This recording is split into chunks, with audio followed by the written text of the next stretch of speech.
pa rin po ako at kahit hindi niyo po ako araw-araw na nakikita, araw-araw po akong nakikipaglaban sa inyo. Bagong henerasyon, bagong henerasyon, iangat ang bawat pamilya sa buhay.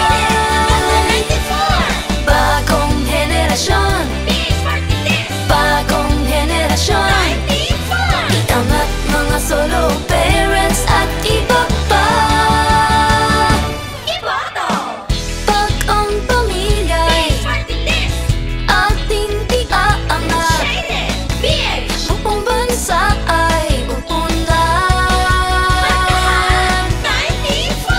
Mga pamilya, solo parents at iba pa, andito kami para gumabay.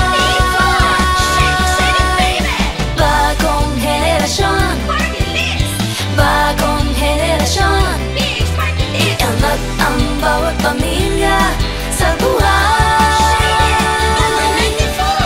Bagong henerasyon, bagong henerasyon, iangat mga solo parents at iba pa. Sa mga solo parents, dapat niyong malaman na mayroon kayong sandigan. So wala pa tayong guidelines sa solo parent law. Hanggang ngayon po, wala pa po yung guidelines. Asa na po ito? Yung guidelines on scholarships and then for the employees, for the CEOs and medyo naiwanan po sila. Bagong henerasyon, bagong henerasyon, iangat ang bawat pamilya sa buhay.